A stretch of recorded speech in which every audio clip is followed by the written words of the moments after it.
ಭಾರತಿ ಮಾತೆಗೆ, ಛತ್ರಪತಿ ಶಿವಾಜಿ ಮಹಾರಾಜರಿಗೆ, ಛತ್ರಪತಿ ಶಿವಾಜಿ ಮಹಾರಾಜರಿಗೆ, ಆಂಜನೇಯ ಸ್ವಾಮಿಗೆ, ಡಿಪಿಹಳ್ಳಿ ಗ್ರಾಮಸ್ಥರಿಗೆ, ಡಿಪಿಹಳ್ಳಿ ಯುವಕರಿಗೆ.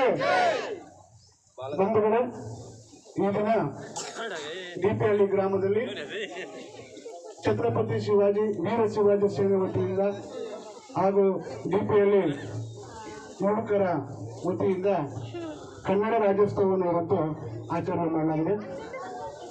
ಈ ಒಂದು ಆಚರಣೆಗೆ ನನ್ನನ್ನು ಕೂಡ ಆಹ್ವಾನಿಸಿ ಎರಡು ಮಾತನಾಡಲು ಅವಕಾಶ ಮಾಡಿಕೊಟ್ಟಂತಹ ಗ್ರಾಮಸ್ಥರಿಗೂ, ಯುವಕರಿಗೂ, ಮುಖಂಡರುಗಳಿಗೂ ಮೊದಲನಾಗಿ ಧನ್ಯವಾದಗಳನ್ನು ಸಲ್ಲಿಸ್ತಾ ಇದ್ದೇನೆ. ಎಲ್ಲರಿಗೂ ಕನ್ನಡ ರಾಜ್ಯೋತ್ಸವ ಶುಭಾಶಯಗಳು. ಅಲ್ಲಿ ಇರೋರೆಲ್ಲ ಯುವಕರು ದಯವಿಟ್ಟು ಹತ್ರ ಬನ್ನಿ, ಒಂದ್ 5 ನಿಮಿಷ ಅಷ್ಟೇ ಬನ್ನಿ. ಶಂಕರಣ್ಣ ಬನ್ನಿ, ದಯವಿಟ್ಟು ಶಂಕರಣ್ಣ, ಮಂಜು ಎಲ್ಲ ಹತ್ರ ಬನ್ನಿ. ಈ ಕಾರ್ಯಕ್ರಮದ ಕೇಂದ್ರ ಬಿಂದು ಆಗಿರುವಂತಹ ಹೋರಾಟಗಾರರು, ನಾಯಕರು, ಸಲಹೆಗಾರರು, ನಮ್ಮ ಭಾಗದ ಎಲ್ಲರಿಗೂ ಸಲಹೆ ಸೂಚನೆ ಕೊಡುವಂತಹ ಛತ್ರಪತಿ ವೀರ ಶಿವಾಜಿ ಸೇನೆಯ ರಾಜ್ಯಾಧ್ಯಕ್ಷರಾದಂತಹ ಕಮಲೇಶ್ ಅಣ್ಣನವರೇ, ಜಿಲ್ಲಾಧ್ಯಕ್ಷರಾದಂತಹ ಪ್ರಕಾಶ್ ಅಣ್ಣನವರೇ, ರಾಜ್ಯ ಉಪಾಧ್ಯಕ್ಷರಾದಂತಹ ಶಿವಾಜಿರಾವ್ ಚೌಹಾಣನವರೇ, ವೀರ ಶಿವಾಜಿ ಸೇನೆಯ ಪ್ರಧಾನ ಕಾರ್ಯದರ್ಶಿಗಳಾದಂತಹ ನಾಗರಾಜಣ್ಣನವರೇ, ಸಂಚಾಲಕರಾದಂತಹ ನಾರಾಯಣನವರೇ ಹಾಗೂ ಪ್ರಧಾನ ಕಾರ್ಯದರ್ಶಿಯಾದಂತಹ ಕೃಷ್ಣರಾವ್ ಅವರೇ, ತಾಲೂಕು ಸಂಘಟನಾ ಉಪಾಧ್ಯಕ್ಷರಾದಂತಹ ಉದಯ್ ಕುಮಾರ್ ಅವರೇ, ಈ ಗ್ರಾಮದ ಗ್ರಾಮ ಪಂಚಾಯತ್ ಅಧ್ಯಕ್ಷರಾದಂತಹ ಸರಸ್ವತಿ ರಾಮಶೆಟ್ಟಿನವರೇ, ಗ್ರಾಮದ ಗ್ರಾಮ ಪಂಚಾಯತ್ ಸದಸ್ಯರಾದಂತಹ ಗಿರಣ್ಣನವರೇ, ಗ್ರಾಮದ ಪಟೇಲರಾದಂತಹ ಇಸ್ಕೋಲಪ್ಪ ಕೃಷ್ಣರಾಜಣ್ಣನವರೇ, ಗ್ರಾಮದ ಮುಖಂಡರಾದಂತಹ ಬಾಬುರವರೇ, ಗ್ರಾಮದ ಮಾಜಿ ಸದಸ್ಯರಾದಂತಹ ಮಂಜುನಾಥರವರೇ, ಗ್ರಾಮದ ಮಾಜಿ ಅಧ್ಯಕ್ಷರಾದಂತಹ ಸೂರ್ಯಕಾಂತ ಶಂಕರಣ್ಣನವರೇ, ಅದರ ಮುಖಂಡರಾದಂತಹ ಕರಾಡೆ ಈಶ್ವರ ಅವರವರೇ, ಇನ್ನು ಅನೇಕರು ಇಲ್ಲಿ ಆಗಮಿಸಿದ ಹೆಸರಲ್ಲಿ ಅಂತ ಬೇರೆ ಮಾಡ್ಕೋಬೇಡಿ. ಈ ಗ್ರಾಮದ ಯುವಕರೇ, ಸುತ್ತಮುತ್ತಲಿನ ಗ್ರಾಮಸ್ಥರು ಎಲ್ಲರೂ ಇವತ್ತು ಆಗಮಿಸಿದ ನಿಮಗೆಲ್ಲರಿಗೂ ನಮಸ್ಕಾರ. ಈ ಗಡಿ ಭಾಗದಲ್ಲಿ ಸಂಗಮವಾದಂತಹ ಒಂದು ಮತ್ತೆ ಅದೇ ರೀತಿ ನಮ್ಮ ಬಲನಂದ ಸೊಸೈಟಿ ನಿರ್ದೇಶಕರು ಹಾಗೂ ಹಾಲಿ ಸದಸ್ಯರು ಹಾಲಿ ಸದಸ್ಯರು ಸೊಸೈಟಿ ಹಾಲಿ ಸದಸ್ಯರು, ಮಾಜಿ ಗ್ರಾಮ ಪಂಚಾಯತಿ ಸದಸ್ಯರು, ಮತ್ತೆ ಸೌಂಡ್ ಮತ್ತೆ ಪೆಂಡಾಲ್ ಸೌಂಡ್ ಅಲ್ಲಿ ಹೆಸರುವಾಸಿಯಾದಂತಹ BK ಮಂಜುನಾಥರವರೇ, ಎಲ್ಲರಿಗೂ ನಮಸ್ಕಾರ ಮಾಡುತ್ತಾ ಈ ದಿನ ನಮ್ಮ ಗಡಿ ಭಾಗ 3 ಭಾಷೆಗಳನ್ನ ಹೊಂದಿರುವಂತಹ 3 ಭಾಷೆಗಳನ್ನ ಮಾತಾಡುವಂತಹ ಸಂಗಮ ಪ್ರದೇಶ ಈ ಭಾಗದಲ್ಲಿ ಯುವಕರು ವರ್ಷ ಅವರು ಯೋಚನೆ ಮಾಡಿ ಮನಸ್ಸು ಮಾಡಿ ಇವತ್ತು ಕನ್ನಡ ರಾಜ್ಯೋತ್ಸವವನ್ನು ವರ್ಷ ಆಚರಣೆ ಮಾಡ್ಕೊಂಡು ಬಂದಿದ್ದಾರೆ. ಅವರಿಗೆ ಮೊದಲನೇದಾಗಿ ನಮ್ಮೆಲ್ಲರ ಪರವಾಗಿ ಜೋರಾದ ಚಪ್ಪಾಳೆಯೊಂದಿಗೆ ಅವರಿಗೆ ಓಡಿಬಂದಿದ್ದಾರೆ. ಬಂಧುಗಳೇ, ಕರ್ನಾಟಕ ಬಗ್ಗೆ ಮಾತಾಡಬೇಕಾದ್ರೆ 1947ರಲ್ಲಿ ನಮ್ಮ ಭಾರತ ದೇಶಕ್ಕೆ ಸ್ವತಂತ್ರ ಬಂತು. ಅದಾದ್ಮೇಲೆ ಭಾಷೆಯ ಆಧಾರದ ಮೇಲೆ ರಾಜ್ಯಗಳನ್ನ ವಿಂಗಡಣೆ ಮಾಡಿ ರಾಜ್ಯಗಳನ್ನ ಮಾಡಬೇಕಂತ ಶಿಫಾರಸಾದಾಗ ಭಾಷೆ ಆಧಾರದ ಮೇಲೆ ನಮ್ಮ ಕರ್ನಾಟಕ ರಾಜ್ಯ ಉದಯವಾಯಿತು. 1956ರಲ್ಲಿ ನವೆಂಬರ್ 1ನೇ ತಾರೀಕು ಮೈಸೂರು ರಾಜ್ಯ ಅಂತ ಮೊದಲನೇದಾಗಿ ನಾಮಕರಣ ಮಾಡಿ ನಮ್ಮ ಕರ್ನಾಟಕ ಉದಯ ಆಯಿತು. ಅದಾದ ಮೇಲೆ ಕೆಲವು ಕವಿಗಳು, ಹೋರಾಟಗಾರರು ಮೈಸೂರನ್ನ ಹೆಸರನ್ನ ಬದಲಾಯಿಸಬೇಕು ಅಂತ ಹೋರಾಟ ಮಾಡ್ತಾನೆ ಇದ್ರು. ಆಗ ಸರ್ಕಾರ ಶಿಫಾರಸು ಮಾಡಿ 1973ರಲ್ಲಿ ನವೆಂಬರ್ 1ನೇ ತಾರೀಕಂದು ಕರ್ನಾಟಕ ಅಂತ ಹೆಸರು ನಾಮಕರಣ ಮಾಡಲಾಯಿತು. ಈ ಕರ್ನಾಟಕಕ್ಕೆ ಯಾಕೆ ಕರ್ನಾಟಕ ಹೆಸರು ಬಂತು ಅಂದ್ರೆ, ಪಂಪ ತನ್ನ ಸಾಹಿತ್ಯದಲ್ಲಿ ಮೊದಲೇ ಹೇಳಿದ್ದಾರೆ, ಕರ್ ಅಂದ್ರೆ 2 ಭಾಷೆ ಬರುತ್ತೆ. ಕರ್ ಅಂದ್ರೆ ಕಪ್ಪು, ಕರ್ ಅಂದ್ರೆ ಎತ್ತರ ಅಂತ. ನಮ್ಮ ಕರ್ನಾಟಕ ಎತ್ತರ ಪ್ರದೇಶಗಳನ್ನ ಗುಡ್ಡಗಾಡನ್ನ ಹೊಂದಿದೆ. ನಮ್ಮ ಕರ್ನಾಟಕ ಕಪ್ಪು ಪ್ರದೇಶವಾಗಿದೆ. ಅದಕ್ಕೋಸ್ಕರ ಕರ್ನಾಟಕ ಅಂತ ಹೆಸರನ್ನ ಇಡಲಾಯಿತು.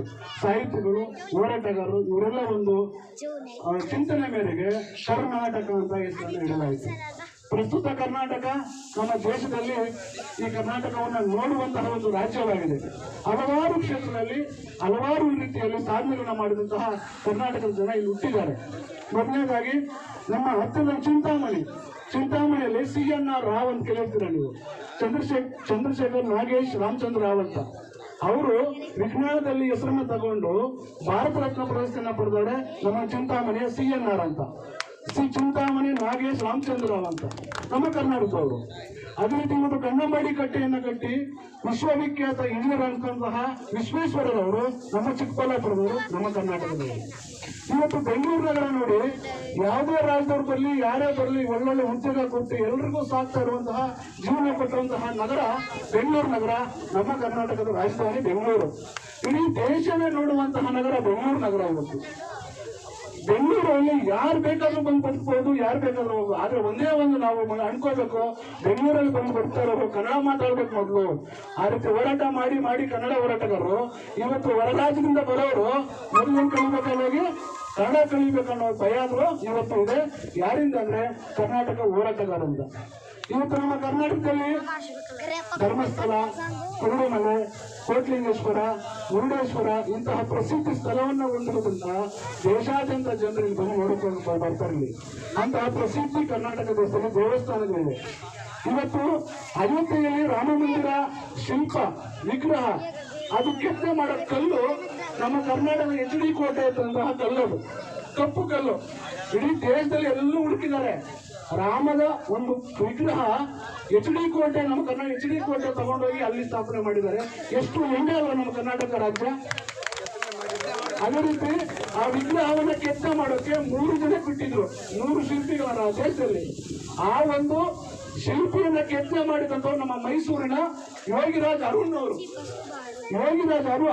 ನಮ್ಮ ಮೈಸೂರಿನವರು. ರಾಮ ಮಂದಿರ ಅಯೋಧ್ಯೆಯಲ್ಲಿದೆ, ಯೋಗಿರಾಜ್ ಅವರು ಮೈಸೂರಲ್ಲಿದೆ. ನಮ್ಮ ಕರ್ನಾಟಕ ನಮ್ಮ ಹೆಮ್ಮೆ.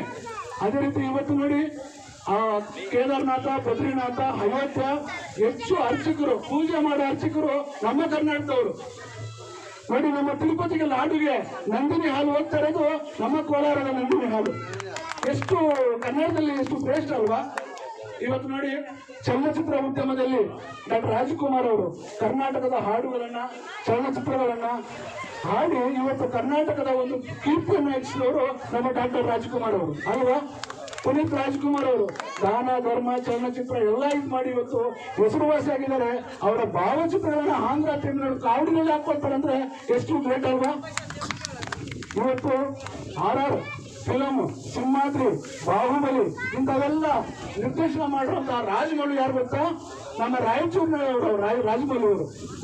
ಅದೇ ರೀತಿ ದೇವರೇ ಇವತ್ತು ಶ್ರೇಷ್ಠ, ಭಗವಂತನೇ ಶ್ರೇಷ್ಠ ಅಂತ ಭಗವಂತನ ಒಂದು ಶ್ರೇಷ್ಠತೆಯನ್ನ ಚಲನಚಿತ್ರ ಮುಖಾಂತರ ತೋರಿಸಿದಂತಹ ಕಾಂತಾರ ಫಿಲಂ ನಾಯಕ ನಿರ್ದೇಶಕ ರಿಷಬ್ ಶೆಟ್ಟಿ ನಮ್ಮ ಕರ್ನಾಟಕದ ತುಳುನಾಡಿನವರು. ರಿಷಬ್ ಶೆಟ್ಟಿ ಅವರು ದೇಶಾದ್ಯಂತ ಕಾಂತಾರ ಬಗ್ಗೆ ಕೊಂಡಾಡ್ತಾ ಇದ್ದಾರೆ. ಇವತ್ತು ಚಿನ್ನ ಸಿಕ್ಕಿರುವಂತಹ KGF ನಮ್ಮ ಕರ್ನಾಟಕ KGF. ಇವತ್ತು KGF ಬಗ್ಗೆನೆ ಇಡೀ ದೇಶದ ಹೆಸರಿನಲ್ಲಿ ಫಿಲಂ ಹೆಸರು ಕೂಡ KGF ಹೆಸರು ನೋಡಿ, ಎಷ್ಟು ಹೆಸರು KGF ಹೆಸರೇ ಬೇಕಾ ನೋಡಿ, ಎಷ್ಟು ಗ್ರೇಟ್ ಅಲ್ವಾ ನಮ್ಮ ಕರ್ನಾಟಕ. ಇವತ್ತು ನೋಡಿ, ಕ್ರಿಕೆಟ್ ಯುವಕರು ಹೆಚ್ಚಾಗಿ ಇಷ್ಟಪಡೋದು ಕ್ರಿಕೆಟ್. ಆ ಕ್ರಿಕೆಟ್ ನಮ್ಮ ಇಂಡಿಯಾದ ಕ್ರಿಕೆಟ್ ಕೋಚಿಂಗ್ ಮಾಸ್ಟರ್ ಆಗಿ ಆಯ್ಕೆ ಮಾಡಿದಂತಹ ನಮ್ಮ ಕರ್ನಾಟಕ ರಾಹುಲ್ ದ್ರಾವಿಡ್ ಮತ್ತು ಅನಿಲ್ ಕುಂಬ್ಳೆ ನಮ್ಮ ಕರ್ನಾಟಕದವರು. ಇವತ್ತು ಕಾವೇರಿ ನೀರು ವ್ಯವಸಾಯಕ್ಕೆ, ಕುಡಿಯೋಕ್ಕೆ ಯೋಗ್ಯವಾದಂತಹ ತಮಿಳುನಾಡಿಗೆಲ್ಲ ಹೋಗ್ತಾ ಇದೆ. ಆ ನೀರು ಉಗಮ ಆಗ್ತಿರೋದು ನಮ್ಮ ಕರ್ನಾಟಕದಲ್ಲಿ. ಸೊ ಈ ರೀತಿ ನಮ್ಮ ಕರ್ನಾಟಕ ಹಲವಾರು ಹೆಸರುಗಳನ್ನ ಪ್ರಸಿದ್ಧಿ ಇದೆ. ಇನ್ನೂ ಹಲವಾರು ವಿಷಯಗಳಿದೆ, ಹೆಚ್ಚಿಗೆ ಮಾತಾಡದೆ ಇನ್ನೂ ಸಮಯವಿಲ್ಲ, ಕೆಲವರು ಮಾತಾಡಿದ್ದಾರೆ. ನನಗೂ ಈ ಒಂದು ಕಾರ್ಯಕ್ರಮಕ್ಕೆ ಆಹ್ವಾನಿಸಿದಂತಹ ಈ ಗ್ರಾಮದ ಯುವಕರಿಗೆ, ಮುಖಂಡರಿಗೆ, ವಿಶೇಷವಾಗಿ ಉದಯ್ ಕುಮಾರ್ ಶಾಸ್ತ್ರಿ ಅವರು, ಉದಯ್ ಕುಮಾರ್ ಟೀಮ್ ತುಂಬಾ ಚೆನ್ನಾಗಿ ಅರೇಂಜ್ ಮಾಡಿದೆ.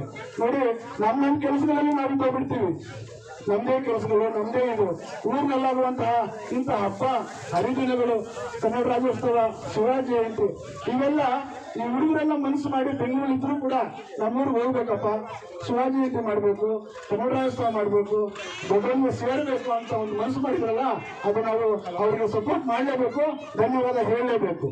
ಅವ್ರಿಗೆ ನಮ್ಮ ಗ್ರಾಮದ ಮುಖಂಡರುಗಳು, ಮೆಂಬರ್ಗಳು, ಮಾಜಿಯವರು, ಹಾಲುವರು, ಮುಖಂಡರು, ಯುವಕರೆಲ್ಲ ಅವ್ರಿಗೆ ಸಪೋರ್ಟ್ ನಿಂತಿದ್ದಾರೆ. ಅವ್ರಿಗೂ ಕೂಡ ತುಂಬಾ ಧನ್ಯವಾದಗಳು. ನಾವೆಲ್ಲ ಇಲ್ಲಿ ಸೇರ್ಬೇಕಾದ್ರೆ ಅವರೇ ಕಾರಣ. ಅವ್ರಿಗೆಲ್ಲ ಒಂದು ಜೋರಾದ ಚಪ್ಪಾಳೆಯೊಂದಿಗೆ ಜೈ ಭಾರತ್ ಮಾತಾ ಕಿ ಜೈ.